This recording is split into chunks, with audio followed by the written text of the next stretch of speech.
Guys, today we're going to do the last new lesson of the Polynomials unit. So get your notes out provided by the sub and something to write with and fill in as we go through. So first, let's just review end behavior. This is another way to memorize what the end behavior of a graph will look like, but remember just back to thinking about a line or a parabola. So if we have an odd degree, the ends are opposite. So odd degree, positive leading coefficient, remember, is a line that's rising. Odd degree, negative leading coefficient was a line that's falling. If it's an even degree, both ends are either up for a positive leading coefficient or down for a negative leading coefficient. If you're having trouble remembering that, go back to when we talked about it the other day and look at your notes there. So the second line, positive leading coefficient right end up and negative leading coefficient right end down, is just another way to help you memorize that. But again, just think about y equals x and negative x, and then y equals x squared and negative x squared, like we talked about before. Now the degree tells you the number of directions on the graph. Remember that there are n minus 1, or the degree minus 1 turns. And then this is kind of new.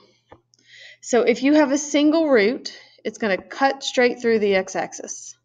If you have a double root, it's going to touch the x-axis and turn away. So it will look like that or this.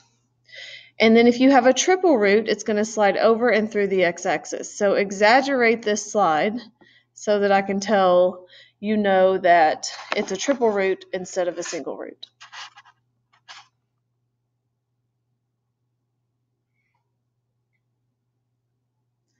Okay, so let's just practice some graphing examples. The first two are already factored for us. So we're going to look at end behavior first.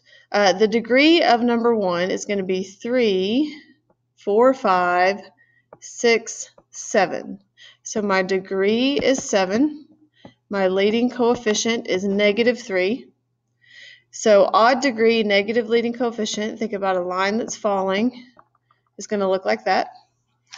Then my solutions, you just set each of your factors equal to 0 and solve. So I'm going to have 0 is a triple root, because right here, if I set negative 3x to the third equal to 0, divide by negative 3, and take the cube root, x equals 0 is a triple root. For this one, I'm going to have negative 6 as a double root. For this one, I'm going to have negative 2 as a single root. And for this one, if I add 5 and divide by 2, 5 halves is a single root.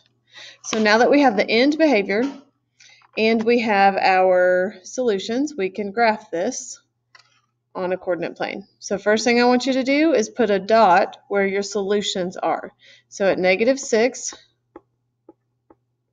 I have one solution. At 0, I have a solution.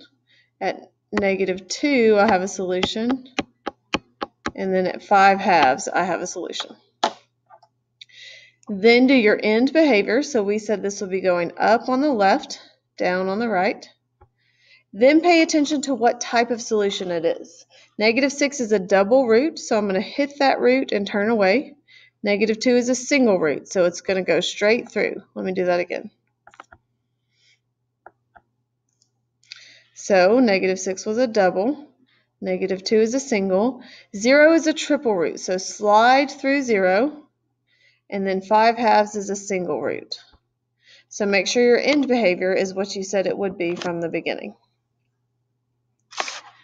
Okay, if you want to try number 2 on your own, just pause the video, try number 2, and then hit play when you're ready to check your answer. The degree here is 2, 3, so 2, 3, 4, 5, 6, 7, 8, 9, 10.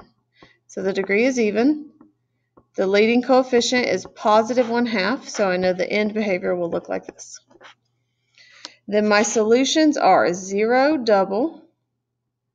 If you're having trouble understanding where that comes from, set 1/2 x squared equal to 0 and solve.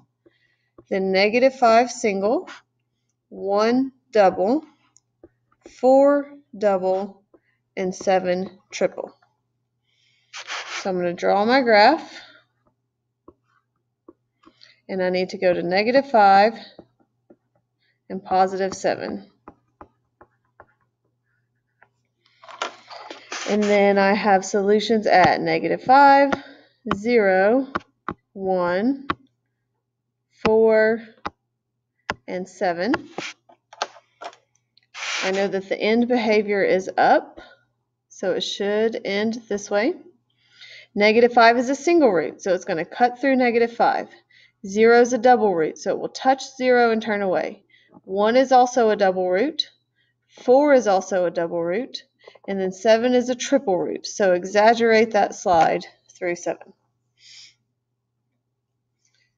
Okay, the only thing we're going to add to this is you may need to factor before you name your solutions and graph. So if we look at number 3 together, first let's talk about the degree and leading coefficient since it's already in standard form. So can you see that the degree is 3 and the leading coefficient is +30? So odd degree, positive leading coefficient, think about a line that's rising. Next, I need to factor this. 30x to the third plus 40x squared minus 3x minus 4. Remember, direct factoring is always going to be the easiest, so let's try grouping. Here I can take out a 10x squared, and I have 3x plus 4.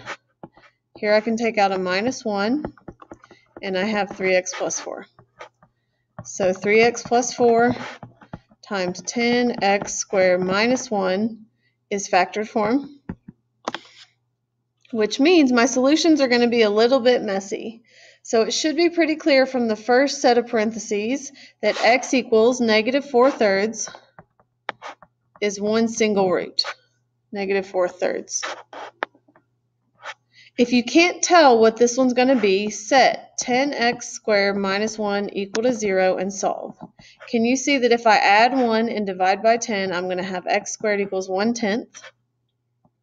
Take the square root. X is going to be plus or minus. Remember, you need to rationalize anytime you have a fraction underneath the radical. So plus or minus radical 10 over 10.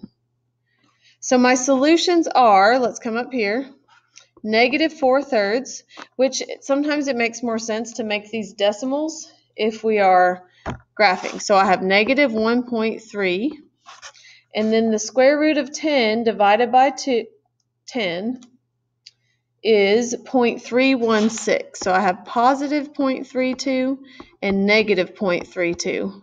And I just got those values in my calculator. Okay, I know that the end behavior is going down on the left, up on the right. I know that I have values at -1.3, 0.3, -0.3, and +0.3. So this is going to go up, down, and up. So my end behavior didn't quite match up, so I'm just going to erase where I wrote that before. If you have a question about any of these examples, just rewind the video or ask someone next to you to see if they could help. So let's look at several more where you're just going to have to graph first. If you feel like you can do these on your own, just pause the video, work through them, and then hit play and scroll through to check your answers. So first here, I'm going to take out a negative. So I have -x to the third minus 8x to the second plus 4x plus 48. And then I'm going to try to factor by grouping. So here I can take out an x squared, and I have x minus 8. Here I can take out a plus 4, and I have x plus 12. So what does that mean? Hopefully you can see that that means grouping doesn't work. So think back to what we've been doing. How do we factor something where grouping doesn't work? We need to use synthetic division. So let's erase this. Go to your calculator and type in -x to the third plus 8x squared minus 4x minus 48 and find your roots from the calculator. This problem is going to be cut off, so we will pick up with this example in part 2, video part 2.